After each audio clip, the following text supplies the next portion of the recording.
Self-Esteem by McKay, PhD, and Petravich,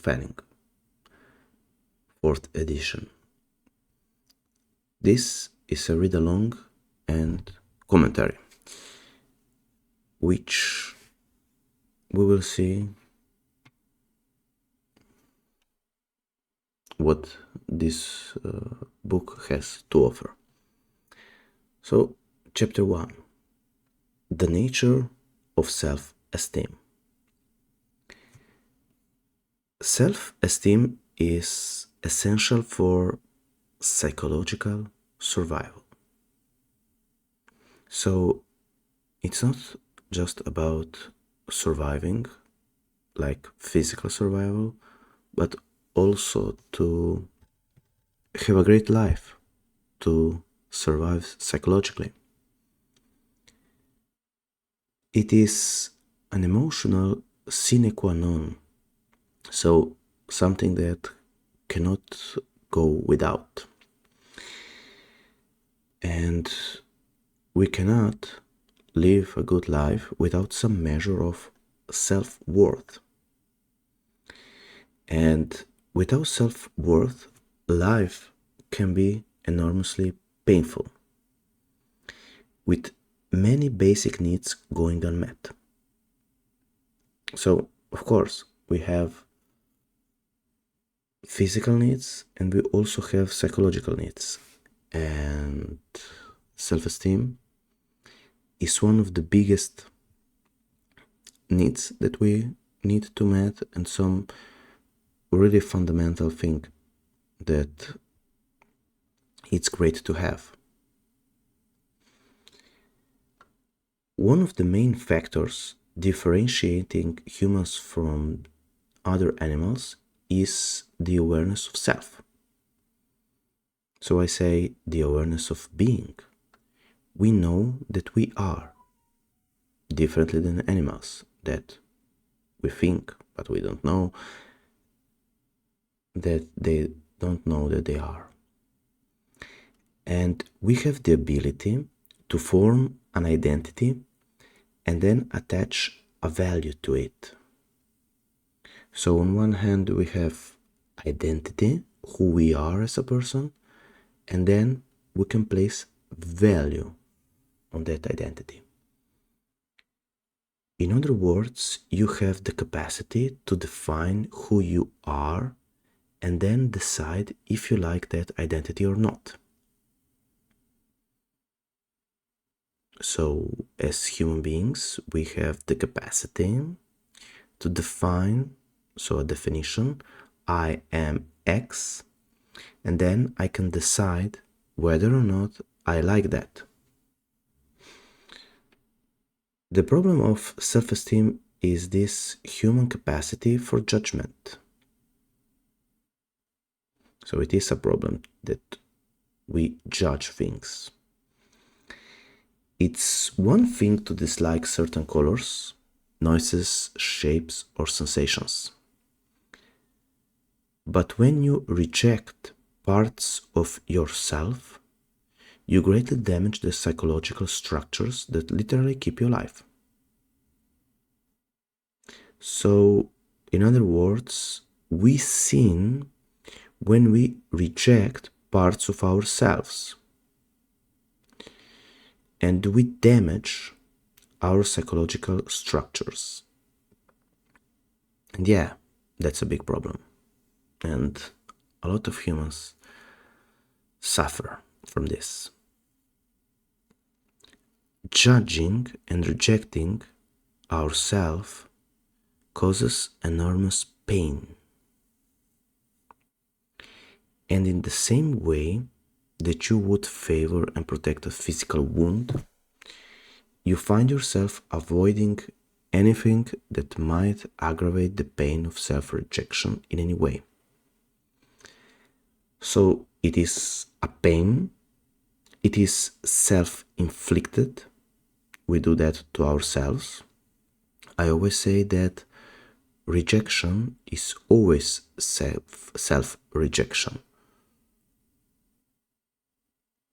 We don't even if we get rejected from the outside, it's always the rejection that we give to ourselves. And because of this, you take fewer social, academic, or career risks.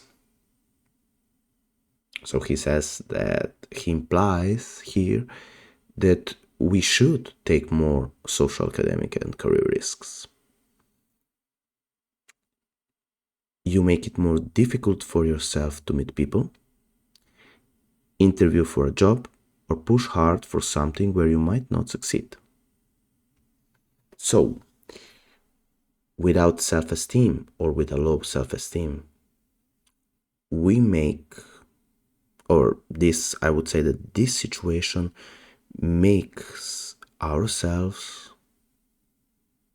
avoidant to meet people because we don't feel good enough, interview for a job because we don't feel good enough, or push hard for something where we might not succeed because we probably feel that it would or it could damage us even further.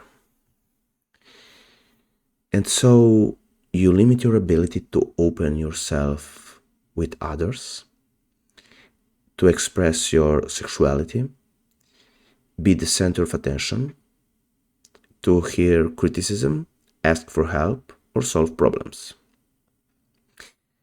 And so it's implied that we have an ability to open ourselves to others, to open ourselves with the world, to express our sexuality, our essence, and to be the center of attention. We don't feel good enough. We fear criticism because, again, we might feel that it may damage us. We feel bad and we fear asking for help. So it's a bad place to be in. And also it's harder to solve other life problems because we are always focusing on not being good enough. To avoid more judgments and self-rejection, you erect barriers or defense. Perhaps you might blame or get angry, or you might bury yourself in perfectionistic work. So, when we have low self-esteem, we fear judgment because we are prone to believe it. And also, we self-reject. We reject ourselves. And then, as a consequence, we erect barriers and defenses. With that, we limit ourselves to the world even more. We start to blame other people. We get angry. And or also we bury ourselves in perfectionistic work because we might feel that our only security lie in perfect work, on being perfect, because the logic goes that if we are perfect, then nothing, or only then we will really be worthy. Or on the other hand, you may brag, or you make excuses. Maybe you turn to alcohol and drugs to solve the pain, to alleviate the pain.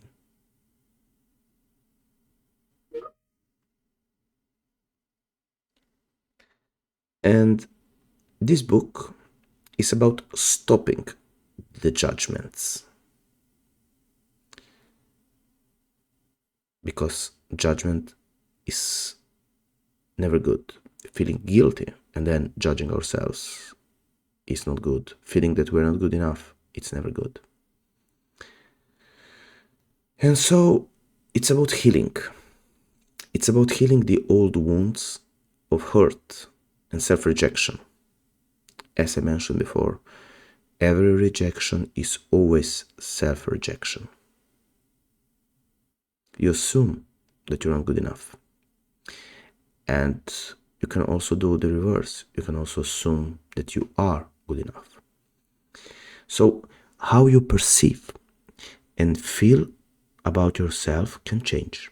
And that's the great news.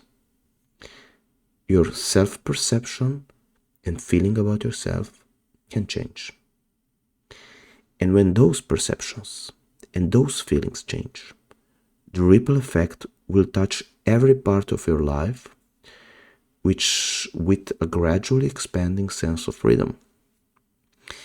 And this freedom will come from starting to feeling good enough, to starting to open up to the world, to starting to be open to rejection, to not reject yourself anymore. And that, my friends, is a very liberating feeling.